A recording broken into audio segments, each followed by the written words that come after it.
جب اللہ تعالیٰ نے فرشتوں سے فرمایا کہ میں کالی سڑی ہوئی کھنکھناتی مٹی سے ایک انسان تخلیق کرنے والا ہوں، جب میں اسے پورا بنا چکوں اور اس میں اپنی روح پھونک دوں تو تم سب اس کے سامنے سجدے میں گر پڑنا۔ چنانچہ تمام فرشتوں نے سجدہ کیا سوائے ابلیس کے، اور اس نے سجدہ کرنے والوں میں شامل ہونے سے انکار کر دیا۔ یہ واقعہ قرآن پاک میں کم سے کم 7 مرتبہ آیا ہے، لیکن صرف سورہ کہف میں بتایا گیا ہے کہ ابلیس دراصل ایک جن کا نام تھا۔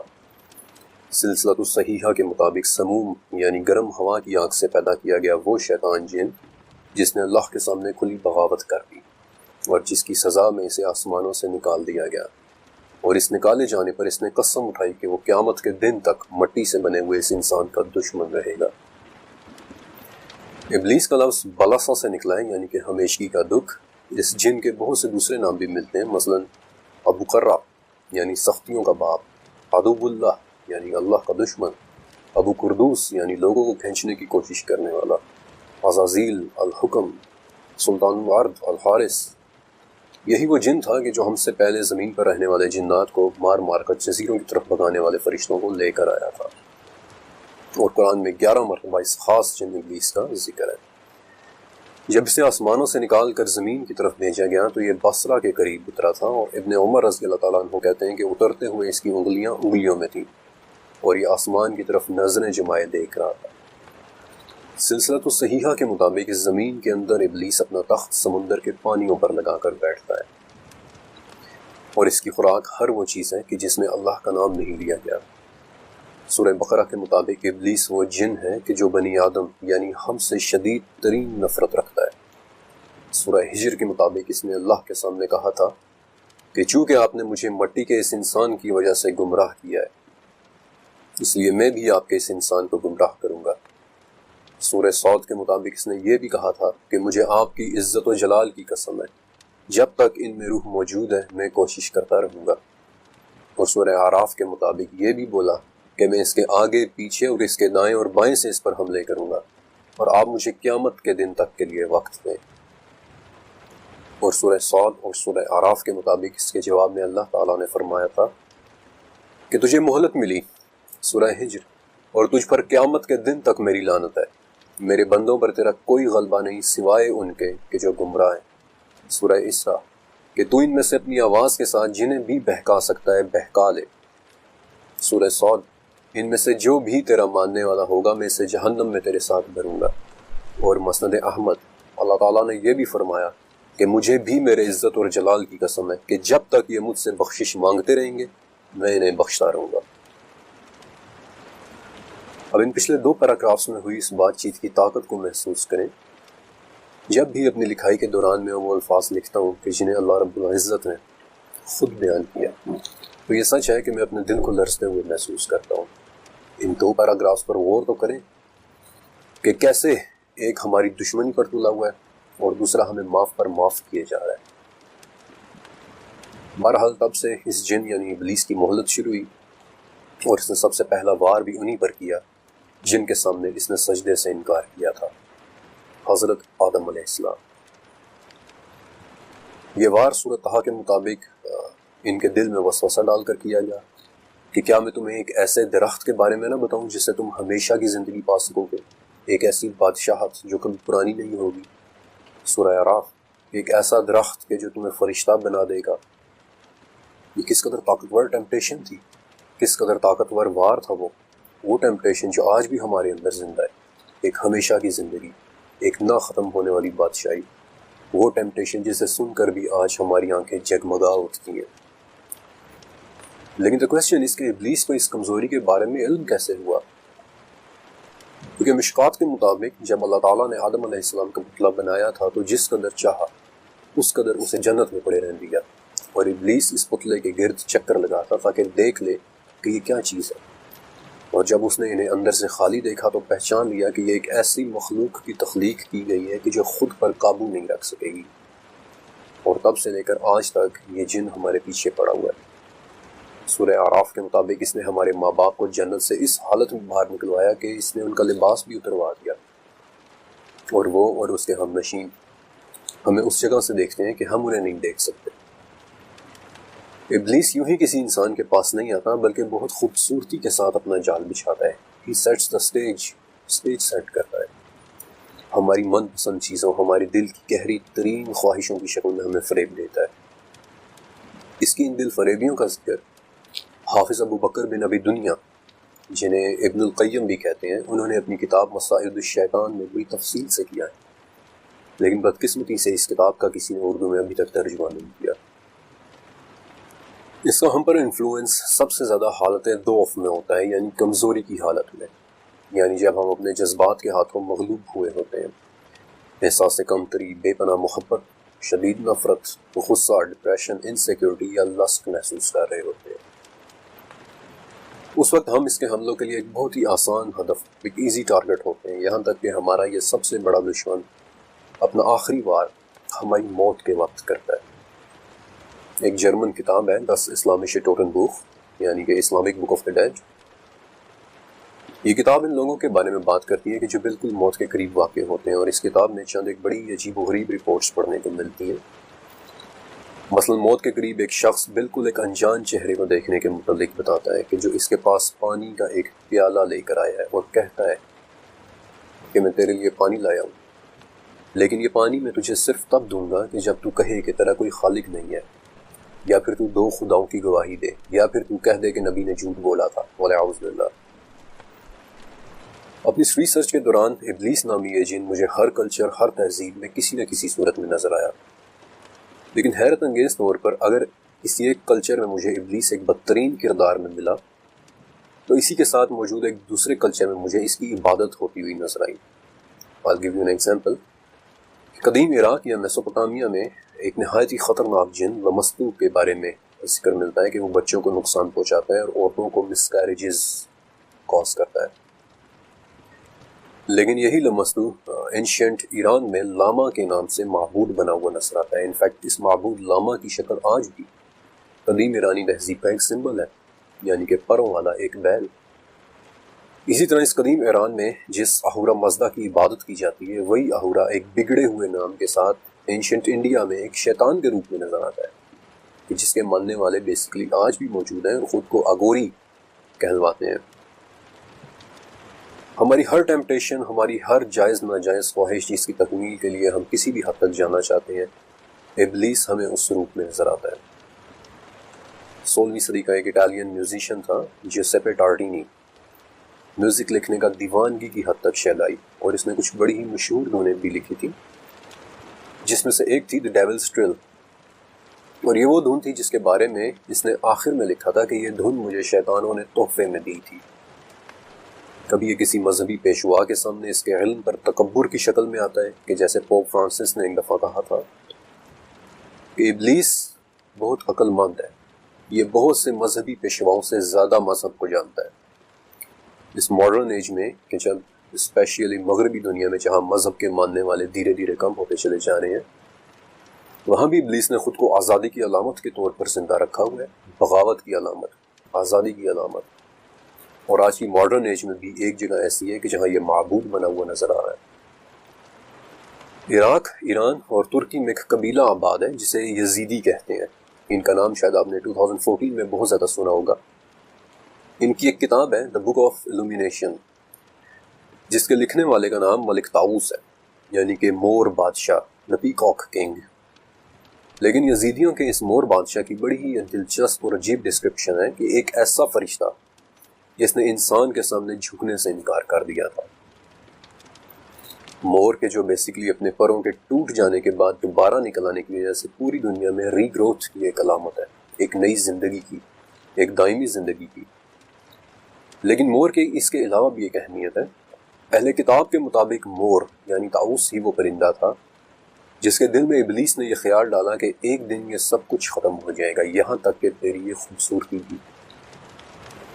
اور اسی بات پر طاؤس ہی سے لے کر جنت میں گیا تاکہ وہ بھی ہمیشگی کا پھل چکھ لے.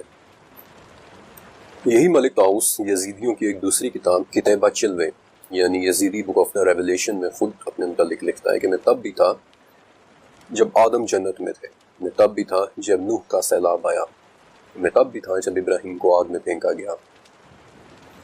اور ابن عباس رضی اللہ تعالیٰ عنہ نے فرمایا کہ جب اہل فارس یعنی قدیم ایرانیوں کے نبی فوت ہو گئے تو یہ ابلیس ہی تھا جس نے انہیں آگ کی عبادت پر لگا دیا۔ 18 سنچری میکسیکو میں ایک طبقہ تیزی سے پروان چڑھا کہ جو خود کو لا سینتا موئرتے کے ماننے والے کہتے تھے اور ڈھانچوں کے ساتھ ایک دن گزارتے تھے جسے وہ ڈے آف دا ڈیڈ کہتے ہیں۔ بظاہر تو یہ ایک بے ضرر سا دن لگتا ہے کہ وہ لوگ اپنے مرے ہوں کو یاد کر رہے ہیں، لیکن پاپولر کلچر میں ڈھانچے پوری دنیا میں ہی ایک بڑے شیطان یا بری ارواح کی فزیکل فارم سمجھے جاتے ہیں، بلکہ یونانی زبان میں سب سے بڑے شیطان کے لیے جو لفظ استعمال ہوتا ہے ڈیابولوس، یہ دراصل ابلیس ہی کے لفظ کی ایک ویریشن ہے، اور اس کا مطلب ہوتا ہے کہ شدید ترین الفاظ کہنے والا۔ ابلیس نامی یہ جن موجود ہے، یہ اتنا ہی حقیقی ہے جتنا کہ میں اور آپ، نہ ہی یہ عرب کے صحراؤں کی کہانیوں کا کریکٹر ہے اور نہ ہی یہ صرف برائی کا نام ہے۔ یہ ایک حقیقی اور بہت ہی طاقتور جن ہے جو تمام جنات میں سے انسان کا بدترین دشمن ہے۔ اور آخر میں یہ اتنا طاقتور کیوں ہے؟ سوال تو یہ پیدا ہوتا ہے۔ یوں کہہ لیں کہ یہ جن شاید اتنا طاقتور نہ ہوتا اگر اس کا ہدف اتنا کمزور نہ ہوتا، اور اس کا ہدف ہے انسان کا دل۔ سورہ معارج، انسان بڑے ہی کمزور دل والا بنایا گیا ہے، اور اگر انسان کے دل میں نسیان کا عارضہ جڑ پکڑ لے تو اسے ہی وسواس الخناس کہتے ہیں۔ یہی وہ نسیان یا بھلا دینا تھا جو سورہ یوسف میں ہے کہ یوسف کے قید خانے کے ساتھی کو شیطان نے بھلا دیا، اور یوسف کئی سال تک قید خانے میں ہی تھے۔ اور اس بھول کا وہ علاج جو ہمیں اس جن سے بچا سکتا ہے وہ بھی ہمیں سورہ کہف میں بتا دیا گیا ہے۔ وَاذْكُرْ رَبَّكَ إِذَا نَسِيتَ، یعنی جب بھی بھولے اپنے پروردگار کی یاد کر لینا۔ اللہ رب العزت کی یاد کے سامنے یہ جن اور اس کی طاقت کوئی حیثیت نہیں رکھتی۔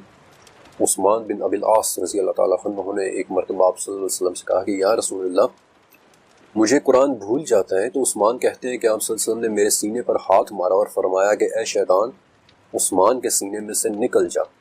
اور عثمان کہتے ہیں کہ آپ صلی اللہ علیہ وسلم نے 3 مرتبہ ایسے کیا، اور اس کے بعد جب کبھی میں نے کسی صورت کو یاد کرنا چاہا تو وہ مجھے دوبارہ کبھی نہیں بھولی۔ میں نے آپ کو شروع میں بتایا تھا کہ ابلیس نام کا یہ جن آگ سے بنا ہوا ہے، اور اسی بات پر تکبر کر کے اس نے آدم علیہ السلام کو سجدہ کرنے سے انکار کر دیا تھا، اور پھر اسے مہلت دی گئی تھی، لیکن بالآخر اسے جہنم ہی میں ڈالا جانا ہے۔ لیکن کیا کبھی آپ کے ذہن میں آیا کہ آگ سے کیا نقصان ہو سکتا ہے؟ شاید اس سوال کا جواب بھی سورہ دہر کی 13ویں آیت میں ہے کہ نہ انہیں جلتا ہوا سورج چھوئے گا اور نہ ہی زمہریر۔ اور 8ویں صدی کے ایک عراقی اسکالر عبداللہ بن محمد بن عبید ابی دنیا لکھتے ہیں کہ یہ زمہریر ناقابل تصور قسم کی ٹھنڈک ہے۔ یہ ایک ایسی ٹھنڈک ہے کہ جسے ہمارا ذہن سوچنے کے قابل بھی نہیں ہے۔ کیا اس جن کا مقدر وہی زمہریر ہے؟ یہ بات تو سوائے اللہ تعالیٰ کے اور کوئی بھی نہیں جان سکتا، لیکن اس دن کے آنے تک اس جن نے مختلف شکلوں میں بڑے ہی خطرناک وار کیے۔ آپ میں سے اکثر نے ابن سیاد کا نام سن رکھا ہوگا کہ جو محمد الرسول اللہ صلی اللہ علیہ وسلم کے زمانے میں مدینے کا ایک انتہائی پر اسرار کریکٹر تھا۔ ابو سعید کہتے ہیں کہ مدینے کے ایک راستے میں چلتے ہوئے آپ صلی اللہ علیہ وسلم کے سامنے ابن سیاد آ گیا، اور اس وقت ابو بکر اور عمر رضی اللہ تعالیٰ عنہ بھی آپ صلی اللہ علیہ وسلم کے ساتھ ہیں، یعنی کہ اس وقت کی دنیا میں رہنے والے ٹاپ کے 3 انسان۔ نبی کریم صلی اللہ علیہ وسلم نے ابن سیاد سے فرمایا کہ کیا تو یہ گواہی دیتا ہے کہ میں اللہ کا رسول ہوں؟ آگے سے الٹا اس نے بھی یہی سوال کیا کہ آپ یہ گواہی دیتے ہیں کہ میں اللہ کا رسول ہوں؟ نبی کریم صلی اللہ علیہ وسلم نے فرمایا کہ میں اللہ پر، اس کے فرشتوں پر اور اس کی کتابوں پر ایمان لایا ہوں۔ کہ ابن سیاد تجھے کیا نظر آتا ہے؟ اس نے کہا کہ مجھے پانی پر ایک تخت نظر آتا ہے۔ آپ صلی اللہ علیہ وسلم نے فرمایا کہ تو سمندر پر ابلیس کا تخت دیکھ رہا ہے۔ پھر آپ صلی اللہ علیہ وسلم نے پوچھا کہ تجھے اور کیا نظر آتا ہے؟ اس نے کہا کہ میں 2 سچوں اور 1 جھوٹے یا 2 جھوٹوں اور 1 سچے کو دیکھ رہا ہوں۔ اور اس بات پر آپ صلی اللہ علیہ وسلم نے فرمایا کہ اس کا معاملہ خود اس کے سامنے گڑ مڈ کر دیا گیا ہے، اسے چھوڑ دو۔ ابلیس نامی یہ جن انسان کی پیدائش کے وقت سے اس کا دشمن ہے، اور آخری دن تک یہ اپنی دشمنی کی آگ میں رہے گا۔ اس وقت بھی یہ پانیوں میں کہیں نہ کہیں موجود اپنے تخت پر بیٹھا ہوا ہے، اپنے اندر ہماری نفرت لیے ہوئے، ہمیں بہکانے کی کوششیں کرتا ہوا۔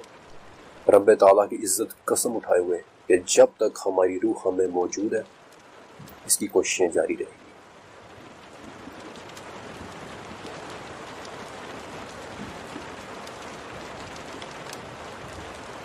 جنات کی اس اندیکھی دنیا کے متعلق چیپٹر کے اس حصے میں میں آپ کو ایک ایسے خاص جن کے بارے میں بتانے والا ہوں کہ جو ہم سب کے ساتھ موجود ہے اس وقت بھی، جبکہ میں بول رہا ہوں اور آپ سن رہے ہیں۔ یہی کہیں ہمارے قریب، شاید کہیں ہمیں دیکھتا ہوا، وہ جن جسے ہم عام زبان میں ہمزاد بھی کہہ دیتے ہیں، لیکن وہ کون ہے؟ کیا واقعی کوئی ایسا جن موجود ہے؟ کیا اس جن کا ہم پر کوئی اثر ہوتا ہے؟ اور ایک اہم سوال کہ وہ ہماری شخصیت میں کیسے ظاہر ہوتا ہے؟ لیکن اس چیپٹر کے اندر میں آپ کو ایک اور بہت ہی اہم ٹاپک کے بارے میں بتاؤں گا، جنات کے ہم پر قبضے کے بارے میں، کہ کیا وہ ہو سکتا ہے، از اٹ پاسبل؟ لیکن اس سے پہلے ہم ذات کی بات کرتے ہیں کہ جب ہم اپنی روزمرہ کی زندگی میں ہم ذات کا ذکر کرتے ہیں تو ہمارے ذہن میں کچھ ایسا سا خاکہ، ایک ایسا سا امیج تعمیر ہوتا ہے کہ وہ دیکھنے میں بالکل ہم جیسا ہوگا، ہمارا ہم شکل۔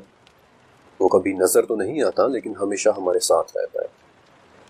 Let me tell you something، ہمزاد ایکچولی فارسی زبان کا لفظ ہے جس کا اردو مطلب ہے وہ بوجھ جو سب نے اٹھایا ہو۔ اس لفظ کے ماخذ کی تلاش مجھے 700 سال پہلے فارسی میں لکھی گئی قصیدے ہزار فساں تک لے کر گئی، جہاں یہ لفظ ایک نہ نظر آنے والے ساتھی کے لیے استعمال ہوا ہے۔ اس لفظ کا دوسری جگہ پر استعمال 900 سال پرانے فارسی لٹریچر چہار مقالہ میں بھی ملتا ہے، لیکن در حقیقت اس لفظ کی تاریخ اسلام سے بھی پہلے کی ہے۔ وہ دور کے جب کعبہ میں ابھی بت موجود تھے اور کعبہ ہی کی دیواروں پر ایک قصیدہ آویزاں تھا جس میں 7 نظمیں لکھی ہوئی تھیں۔ یہ نظمیں عمرو بن ابن کلثوم کی لکھی ہوئی تھیں اور یہ نہایت ہی فصیح و بلیغ زبان میں تھی، عربی زبان میں، اور چونکہ یہ دیوار پر لٹکی ہوئی تھی اس لیے انہیں کہتے ہی معلقات تھے۔ آج ان نظموں میں سے صرف 4 نظمیں ہی بات سکی ہیں، اور انہی نظموں کے ایک شعر میں یہ الفاظ درج ہیں کہ ہم عربوں کا خوف ہمارے دشمنوں کے ساتھ ہمیشہ ایک قرین کی طرح رہتا ہے، اور قرین کا یہ لفظ، یہ عربی لفظ پرشین لفظ ہمزاد کے مترادف ہے، یعنی ایک نہ نظر آنے والا ساتھی جو ہمیشہ ساتھ رہتا ہے۔ عربی زبان میں قرین 2 جڑواں میں سے ایک کو کہتے ہیں، گویا ایک نظر نہ آنے والا جڑواں، ایک ہمزاد کہ جو ہر کوئی ساتھ لیے ہوئے ہے۔ اب اس مقام پر پہنچ کر اتنا تو واضح ہو جاتا ہے کہ ہمزاد یا قرین کا تصور بہت پرانا ہے، لیکن کیا ہمیں ہمارے دین میں اس کے متعلق کچھ بتایا گیا ہے؟ سورہ صافات میں 50ویں آیت سے آگے 2 گفتگو کرنے والوں کی جنت میں بیٹھے ہوئے ایک گفتگو کا ذکر ہے کہ جن میں سے ایک کہتا ہے کہ میرے لیے ایک قرین تھا کہ جو کہا کرتا تھا کہ کیا واقعی تم اس سب پر یقین رکھتے ہو کہ موت کے بعد کی زندگی کی یہ باتیں سچ ہیں؟ پھر انہی آیات میں آگے چل کر یہ کہنے والا کہتا ہے کہ کیا تم دیکھنا چاہتے ہو کہ میرا قرین اس وقت کہاں ہے؟ اور وہ جھانک کر دیکھیں گے تو اسے جہنم کی آگ میں جلتا ہوا پائیں گے۔ اب یہ بھی تو ہو سکتا ہے کہ یہ لفظ قرین یعنی ساتھ رہنے والا کسی بھی انسانی دوست کے لیے استعمال ہوا ہو، لیکن یہی لفظ قرین سورہ زخرف میں بھی بہت ہی زیادہ وضاحت کے ساتھ دوبارہ استعمال ہوا ہے کہ جو بھی شخص رحمان کی یاد سے غفلت کرے ہم اس پر ایک شیطان مقرر کر دیتے ہیں اور وہی اس کا قرین ہے۔ وہ انہیں صحیح راستے سے روکتا ہے، لیکن یہ یہی سمجھتے رہتے ہیں کہ وہ صحیح راستے پر ہیں، یہاں تک کہ جب وہ شخص ہمارے پاس آئے گا تو کہے گا کہ کاش میرے اور میرے قرین کے درمیان میں مشرق و مغرب جتنی دوری ہوتی۔ اب ان آیات سے اتنا تو بہت واضح ہو جاتا ہے کہ قرین نام کی کوئی نہ کوئی اینٹیٹی تو موجود ہے جو ہمارے ساتھ مقرر ہے، جو ہمیں بھٹکا دینا چاہتی ہے، لیکن اس بات کا کیا ثبوت ہے کہ ہمارا یہ ساتھی جنات میں سے ہے؟ اس کا جواب دراصل عبداللہ بن مسعود رضی اللہ تعالیٰ عنہ سے مروی ایک حدیث میں ہے کہ نبی کریم صلی اللہ علیہ وسلم نے فرمایا کہ کوئی شخص ایسا نہیں ہے کہ جس کے ساتھ اللہ تعالیٰ نے جنات میں سے اس کا ایک ساتھی نہ مقرر کر رکھا ہو۔ اور اس حدیث میں ایک مرتبہ پھر سے وہی لفظ استعمال ہوا ہے، قرین من الجن، یعنی جنات میں سے ایک قرین، جنات میں سے ایک ساتھی جو ہر وقت اسے برائی کی طرف مائل کرتا رہتا ہے۔ اس پر صحابہ کرام نے پوچھا تھا کہ یا رسول اللہ صلی اللہ علیہ وسلم کہ کیا آپ کے ساتھ بھی ہے؟ آپ صلی اللہ علیہ وسلم نے فرمایا کہ ہاں میرے ساتھ بھی ہے، لیکن اللہ نے اس کے مقابلے میں میری مدد فرمائی اور وہ اسلام لے آیا، اس لیے سوائے خیر کی بات کیا وہ مجھ سے کوئی بات نہیں کرتا۔ اور یہ حدیث مسند احمد میں بھی ہے، بلکہ مسند احمد کی ہی ایک اور حدیث کے مطابق یہی وہ قرین ہے جو ہمیں نماز پڑھتے ہوئے لوگوں کے سامنے سے گزرنے پر اکساتا ہے۔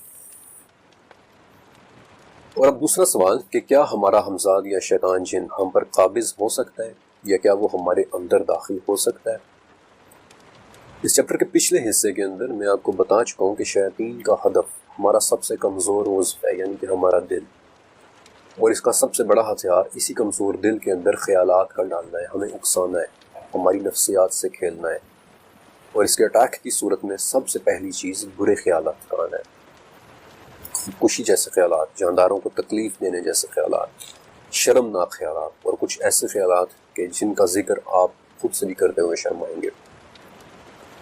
ان خیالات کی ہولناکی کا اندازہ آپ یہاں سے لگا سکتے ہیں کہ چیپٹر کے اس حصے کے بارے میں لکھتے ہوئے اپنے انٹرویوز کے دوران میرے سامنے ایک شخص نے کنفیشن کیا کہ ہر زندہ چیز کو دیکھ کر اس کے دل میں اس چیز کی گردن کاٹ لینے کی خواہش پیدا ہوتی ہے۔ پھر انٹرویوز کے دوران ایک شخص کا کنفیشن تھا کہ وہ اکثر خود کو اپنی کنپٹی پر بندوق رکھ کر چلاتے ہوئے امیجن کرتا ہے، اور کچھ کنفیشنز اتنے بھیانک اور سنجیدہ تھے کہ میں انہیں اس چیپٹر میں بیان بھی نہیں کر سکتا، سنا بھی نہیں سکتا۔ بہرحال کریم نامی اس جن کے یہ نفسیاتی وار بیس سائیکولوجیکل اٹیک ہمیشہ کی طرح ہماری حالت ضعف میں بڑے شدید قسم کے ہوتے ہیں۔ بے انتہا خوشی، خوفناک قسم کا غم و غصہ، بے تحاشا خوف یا ڈر، نیند اور بیداری کی درمیانی حالت جسے ٹرانس بھی کہتے ہیں، یہ حالتیں اس جن کے اٹیک کے لیے آئیڈیل ہیں۔ یہ ہماری کمزور ترین کنڈیشنز ہوتی ہیں، لیکن ایک بات یاد رکھیے کہ ہمارے ہمزاد یا کریم کے ہم پروار اور نفسیاتی بیماری میں فرق کرنا بہت ضروری ہے، اور اس لیے میں نہایت ضروری سمجھتا ہوں کہ آپ کو ان دونوں میں فرق کے بارے میں بھی بتاؤں۔ نفسیات یا سائیکالوجی میں ایک بہت ہی بھیانک سی کیفیت ہے DID، یعنی کہ ڈس ایسوسیٹیو آئیڈینٹی ڈس آرڈر۔ اس کنڈیشن میں ایک ہی انسان کے کئی روپ ڈیولپ ہو جاتے ہیں، اور ہر روپ کی ایک علیحدہ شناخت، نام، عمر، یہاں تک کہ ہر روپ کی اپنی الگ آواز بھی ہو سکتی ہے۔ اس بیماری میں ہر روپ ایک آلٹر کہلاتا ہے، اور ایک آلٹر سے دوسرے آلٹر میں بدلنے کے عمل کو سوئچ کرنا کہتے ہیں۔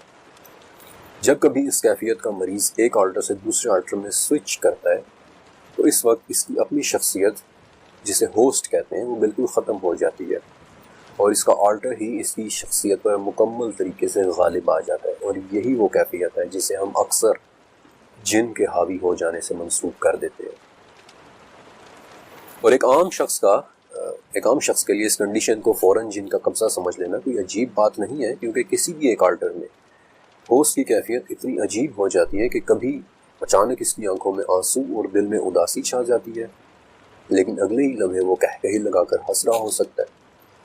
ایک لمحے وہ بچوں کی طرح لاڈ کر رہا ہو سکتا ہے، اور اگلے ہی لمحے وہ نفرت کے ابال میں آ کر آپ پر اٹیک بھی کر سکتا ہے۔ ایک لمحے کے لیے وہ آپ کو پیار سے سمجھا رہا ہو سکتا ہے، اور دوسرے ہی لمحے وہ ایک دھماکے کی طرح آپ پر پھٹ بھی سکتا ہے۔ میرے خیال میں اگر آپ بھی DID اس کے مریض کو اپنے آلٹرز کے درمیان سوئچ ہوتے دیکھیں تو آپ بھی اسے جنات ہی کے زیر اثر سمجھیں گے۔ بہرحال اس کیفیت کے ڈیولپ ہونے کی سب سے بڑی وجہ بچپن میں ملا ایبیوز، لیکن چونکہ یہ ٹاپک DID جیسی کسی نفسیاتی بیماری کے متعلق نہیں ہے، اس لیے فی الوقت اس کے متعلق میں زیادہ نہیں لکھ رہا، آپ کو صرف بیسک انفارمیشن دے رہا ہوں، اور بیسک انفارمیشن دینے کے بعد میں واپس کریم کے ہمزاد کی طرف آتا ہوں اور آپ کو کریم کے ہم پر حاوی ہونے اور DID میں فرق کرنا سکھاتا ہوں۔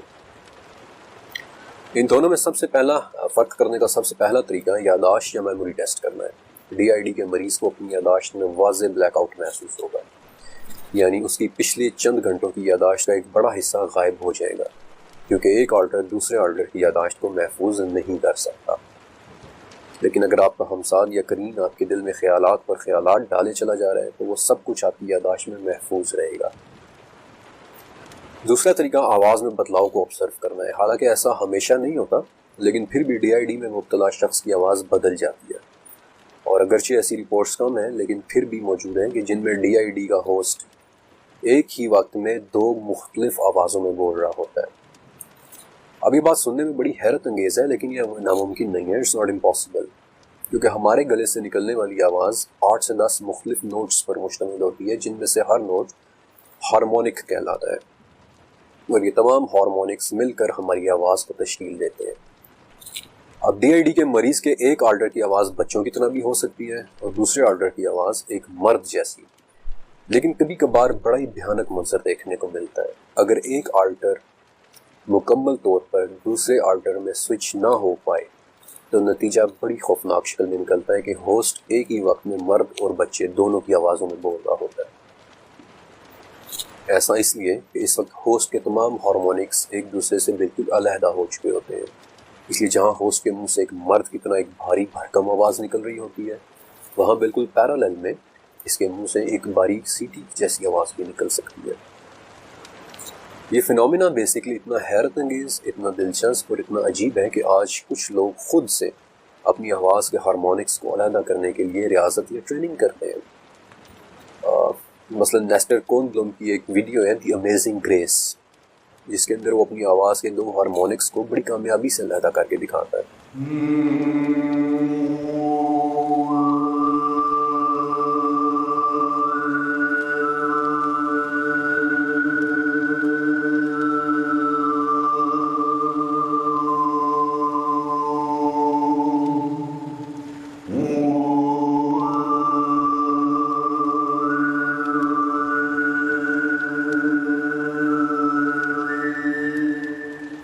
لیکن اگر آپ امیجن کریں کہ ایک شخص بیک وقت مرد اور بچے کی آواز میں بول رہا ہے، بیک وقت ہنس اور رو رہا ہے، بیک وقت آپ پر حملہ بھی کر رہا ہے، تو ایسے میں اسے جنات کے زیر اثر مان لینا کسی بھی انسان کا سب سے پہلا ری ایکشن ہوگا۔ اب ایک بڑا اہم سوال کھڑا ہوتا ہے کہ کچھ لوگوں پر جنات یا ان کے قرین، کہ جو کہ ایک شیطان جن ہے، ان کا حملہ زیادہ اور کچھ لوگوں پر ان کا حملہ کم کیوں ہوتا ہے؟ انفیکٹ سورہ شعراء میں اس کا جواب موجود ہے کہ کیا میں تمہیں بتاؤں کہ شیاطین کن پر اترتے ہیں؟ وہ ہر جھوٹے گناہگار پر اترتے ہیں۔ لیکن آخر جھوٹ میں ایسا کیا ہے؟ The real question is this کہ جنات یا شیاطین یا قرین اس جھوٹ بولنے والے پر زیادہ حاوی یا زیادہ اثر انداز ہوتے ہیں؟ اس سوال کا جواب میں آپ کو سائنٹیفکلی دوں گا۔ 2016 میں یونیورسٹی کالج آف لنڈن نے جھوٹ کے متعلق ایک ریسرچ پیپر پبلش کیا تھا۔ وہ لکھتے ہیں کہ مسلسل جھوٹ بولنے سے ہمارے دماغ کا ایک چھوٹا سا حصہ سب سے زیادہ افیکٹڈ ہوتا ہے، جسے ایمگڈالا کہتے ہیں۔ یہ دماغ کا وہی حصہ ہے جو ہمارے جذبات کو ریگولیٹ کرتا ہے۔ اس حصے یعنی ایمگڈالا پر پہلی ریسرچ ایکچولی 1930 میں جرمنی کے ڈاکٹر ہائنریخ لومر نے کی تھی۔ انفارچونیٹلی وہ تھرڈ رائخ یعنی نازی جرمنی کا دور تھا، جس کا مطلب یہ ہے کہ انسانوں پر تجربات کرنا بڑی عام سی بات تھی۔ ڈاکٹر ہائنریخ نے دماغ سے ایمگڈالا کو بالکل نکال کر سبجیکٹ کے رویے کو نوٹس کرنا شروع کیا۔ سبجیکٹ یعنی وہ شخص جس پر تجربہ کیا جا رہا ہوتا تھا۔ اور ڈاکٹر ہائنریخ نے اپنی ڈائری میں لکھا کہ سبجیکٹس میں سے خوف جیسے ختم ہو گیا، وہ ہر ہدایت کو بلا چوچنا بے خوف ہو کر مان رہا ہے۔ آپ نے ان حیران کن سے الفاظ کا مطلب سمجھا؟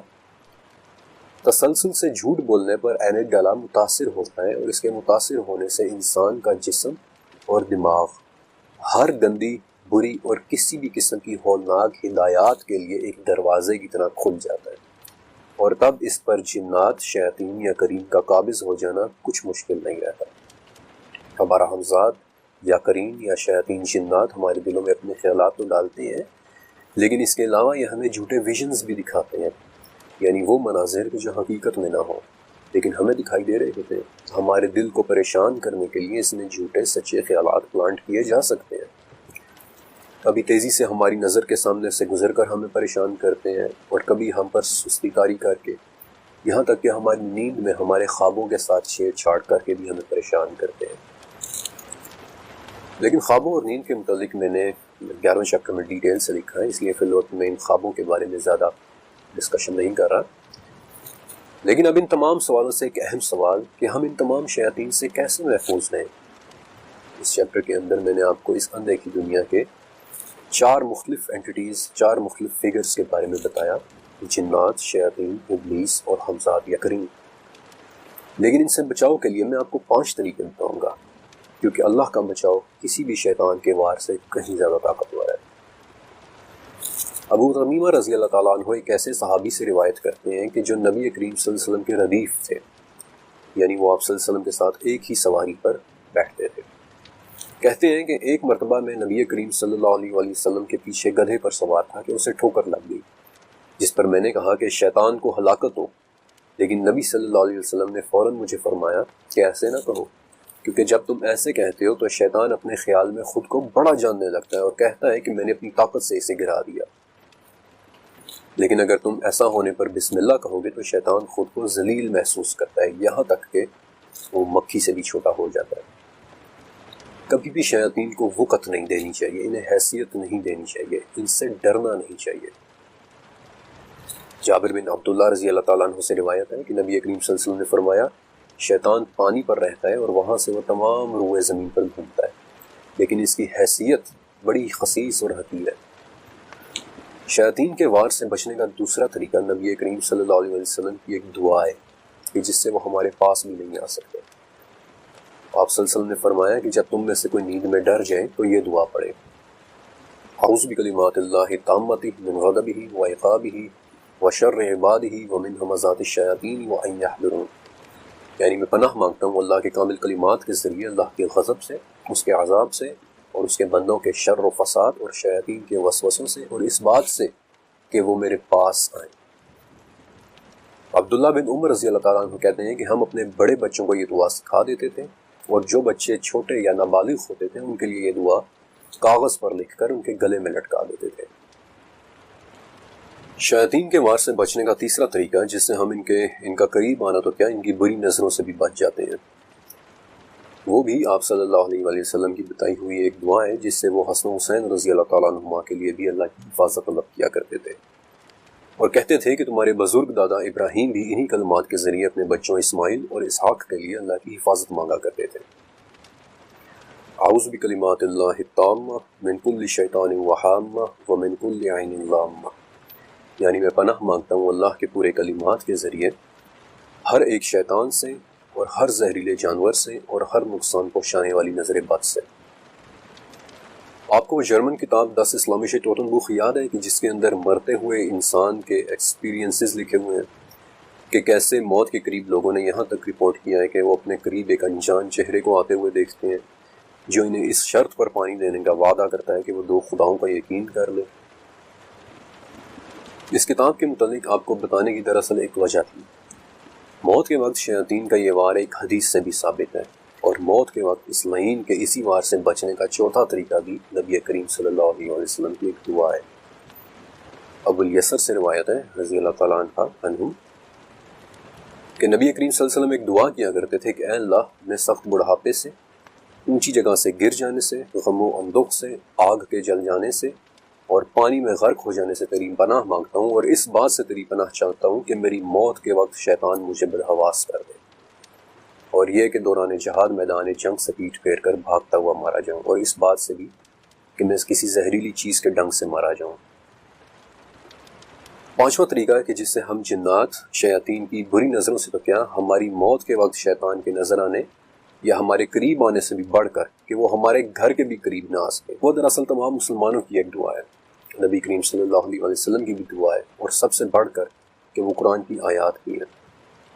نعمان بن بشیر رضی اللہ تعالیٰ عنہ سے روایت ہے کہ آپ صلی اللہ علیہ وآلہ وسلم نے فرمایا، اللہ تعالیٰ نے زمین و آسمان پیدا کرنے سے 2000 سال پہلے ایک کتاب لکھی، اس کتاب میں 2 آیات نازل کی، اور انہی 2 آیات سے سورہ بقرہ کو ختم کیا۔ جس گھر میں یہ دونوں آیات مسلسل 3 راتوں تک پڑھی جائیں، ناممکن ہے کہ شیاطین اس گھر کے قریب بھی آ سکے۔ یہ وہ آیات ہیں جن کی مبارکباد دینے کے لیے ایک ایسا فرشتہ زمین پر اترا تھا جو اس سے پہلے کبھی نہیں آیا۔ یہ وہی 2 آیات ہیں کہ جو معراج کی رات 7ویں آسمان پر سدرۃ المنتہا کے قریب آپ صلی اللہ علیہ وسلم پر وحی کی گئی تھی۔ رسول ایمان لائے اس چیز پر جو ان پر اللہ کی جانب سے اتری ہے، اور مومن بھی ایمان لائے، وہ سب اللہ پر اور اللہ کے فرشتوں پر اور اس کی کتابوں پر اور اس کے رسولوں پر ایمان لائے۔ ہم اس کے رسولوں میں سے کسی میں فرق نہیں کرتے۔ انہوں نے کہا کہ ہم نے سنا اور ہم نے مان لیا۔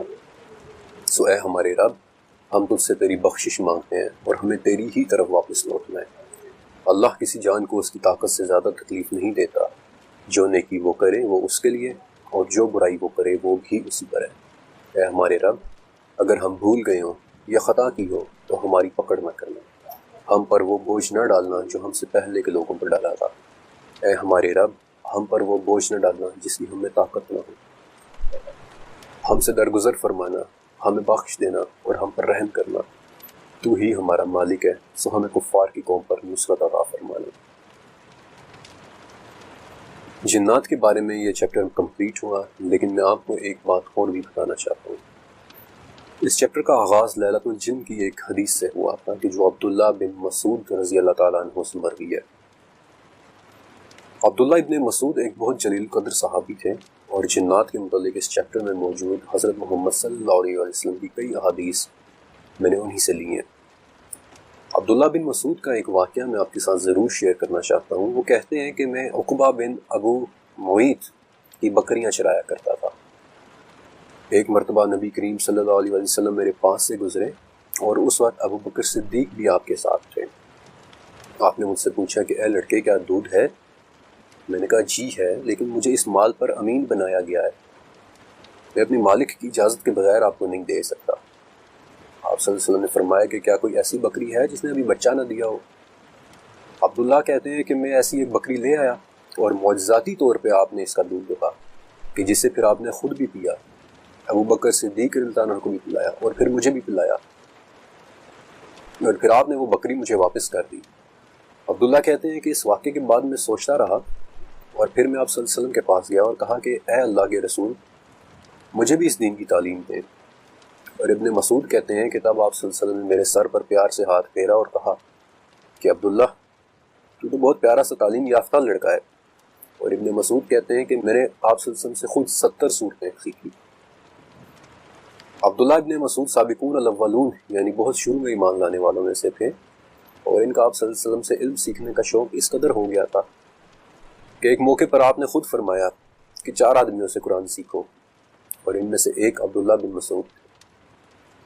ان کی نبی صلی اللہ علیہ وسلم کے ساتھ محبت ایسی تھی کہ لوگ ان کی پتلی ٹانگوں پر ہنس پڑتے تھے، لیکن پھر بھی وہ نبی کریم صلی اللہ علیہ وسلم کی خاطر مسواک توڑنے کے لیے درخت پر چڑھ جاتے تھے، اور علم سے بری اس خوبصورت زندگی کی شروعات ہوئی آپ صلی اللہ علیہ وسلم کے ان کے سر پر پیار سے ہاتھ پھیرنے اور کہنے سے کہ اے ابن مسعود تو بہت پیارا سا تعلیم یافتہ لڑکا ہے۔ اس چیپٹر کو مکمل کرنے کے بعد میں سوچ رہا ہوں کہ وہ ابلیس جس نے رب کی عزت کی قسم اٹھائی تھی کہ جب تک ان کی روح ان کے اندر ہے میں انہیں بہکاتا رہوں گا، لیکن وہ رب جس نے اپنی عزت کی قسم اٹھاتے ہوئے کہا تھا کہ جب تک یہ مجھ سے بخشش مانگتے رہیں گے میں انہیں معاف کرتا رہوں گا، اس رب کے بھیجے ہوئے وہ نبی جو جگہ جگہ ہمیں شر سے محفوظ رہنے کے طریقے بتا رہے ہیں، ان کے وہ امتی جن کے سروں پر وہ پیار سے ہاتھ پھیرتے ہیں اور نیکی کی باتیں سکھاتے ہیں، اور وہ امتی اصحاب کہ جنہوں نے اپنی زندگیاں گزار دیں ان کی تعلیمات ہم تک پہنچانے میں سوچتا ہوں کہ ناممکن ہے کہ کوئی شخص یہ سب کچھ جاننے کے بعد ان شیاطین سے بے خوف ہو کر اس رب سے، اس نبی سے، ان اصحاب سے محبت کیے بغیر رہ سکے گا۔